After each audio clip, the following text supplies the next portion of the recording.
Now, we do have a petition, so we'll deal with that in a moment. I am going to move precedence of business that we take the extraordinary item following the petition, and of course the extraordinary item is the one referred to us from the Parks Committee. I'm happy to second that. And if you're happy to second that, we'll just do the precedence of business. So that's all we're doing. Rita, happy? So I'll move that. Councillor Fletcher has seconded that we are comfortable with that being the precedence of business. Point of order, Madam Chair.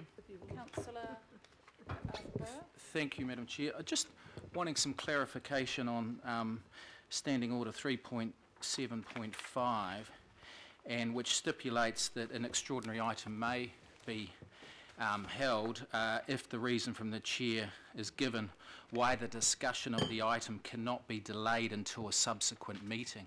And so given the positive developments that have come out this morning, I suppose I just want to hear an explanation as to why this remains of the utmost urgency.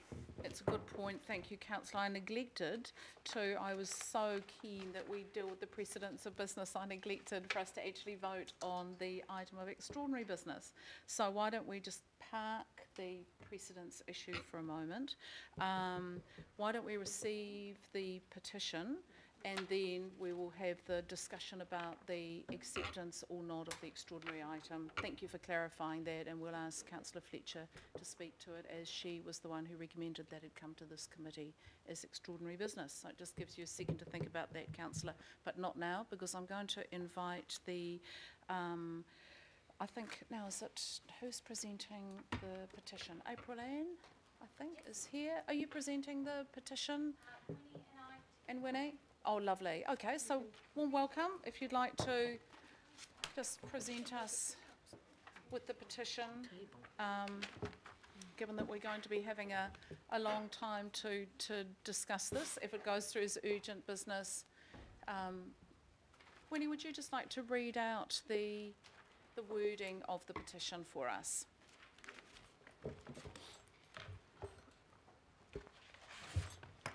There are 26,003 signatures in this box, which does not include ones attached to this from people who have attended and come to site. The wording of the petition: we urge you to stop a healthy 500-year-old kauri tree and a 300-year-old remo tree from being felled at 40 Roll Road, Titirangi. At a time when our forest is losing kauri trees for kauri dieback disease, we need to do all we can to save the healthy trees to protect this endemic species. I'm not anti-development, however the developer could move the intended building and protect these trees. The RMA was never designed to allow developers to be able to destroy trees that have significant ecological value. The RMA legislation has loopholes that will destroy our forests if change does not happen. I've actually prepared a small... Point of order, Madam Chair, okay. before we begin. Can we just maybe just let April Ann finish just her sentence, Councillor, before we... Well, just for the sake of accuracy, there's a couple of things. There seems to be some debate around the age of the tree, and when we receive... Point of order, Madam Chair. That's just... No, we're not going to go into... That's being argumentative. Madam Chair. Councillors, I was hoping that today we would start the meeting... It is outrageous. Councillor, and it's not helped by yelling from the sidelines. No, Madam Chair, I would just ask you to rule on the accuracy of the petition. No, we're not going to go there, and it will be an exceedingly long day if we're going to behave like this. This is a petition presented in good heart and in good faith by the community. We're going to accept, I'm not questioning the faith. That petition, and we're not going to debate the contents of this. We're going to then move into extraordinary business if we ever get there, and we're going to have an opportunity to talk about some of the wider content. Councillor, I'm not supporting your point of order. We're going to thank April Ann and Winnie for presenting the petition to us, and is there anything else you'd like to say, April? If I may, Madam Chair, councillors and members of the public, thank you for this opportunity. My name is April Ann Bonner.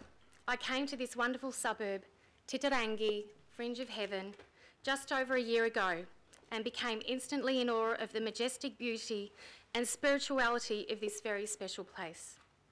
That's why I'm here today. Excuse me.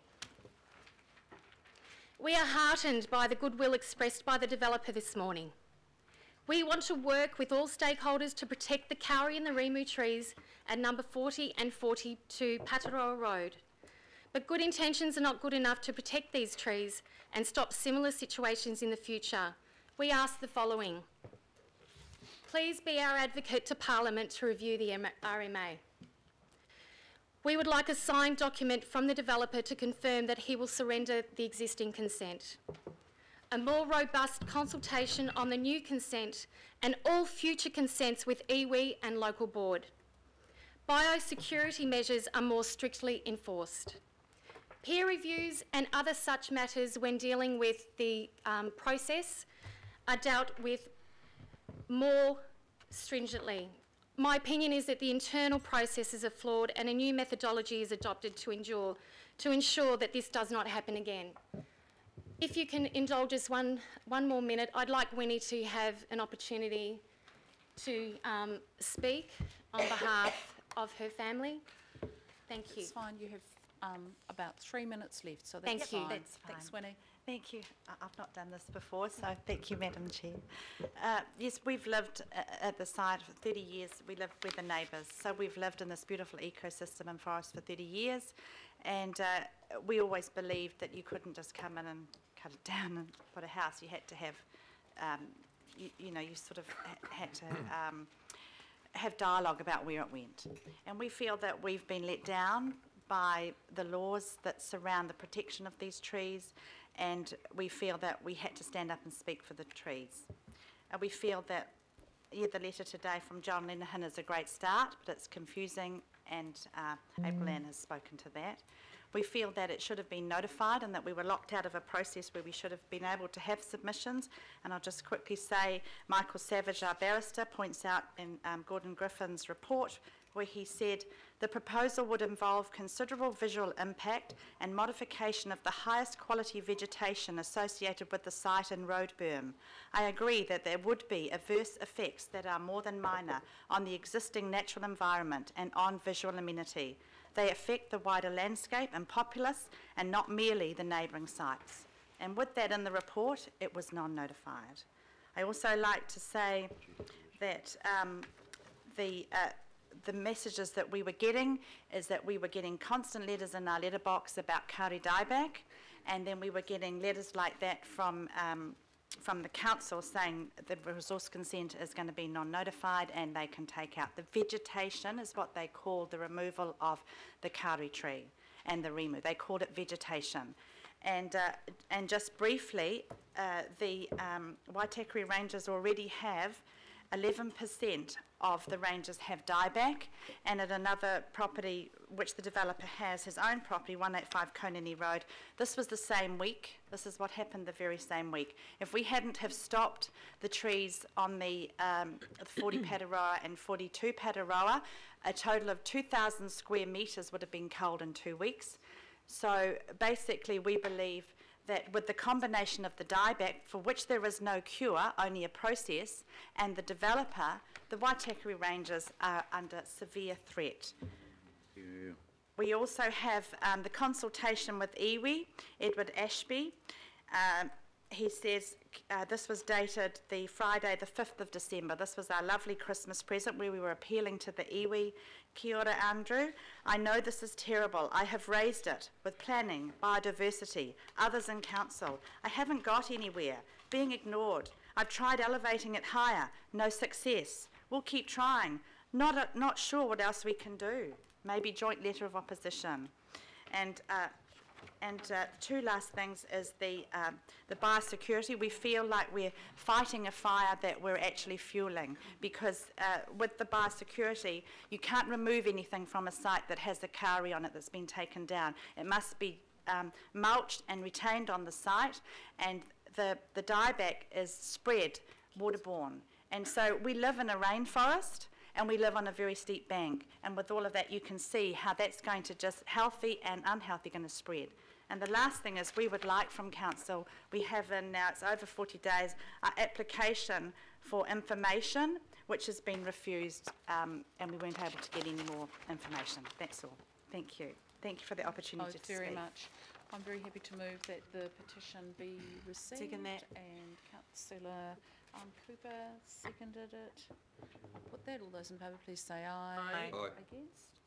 Carried. Thank you very much. Thank you Sure, it's very going to be an much. interesting morning. Thank you.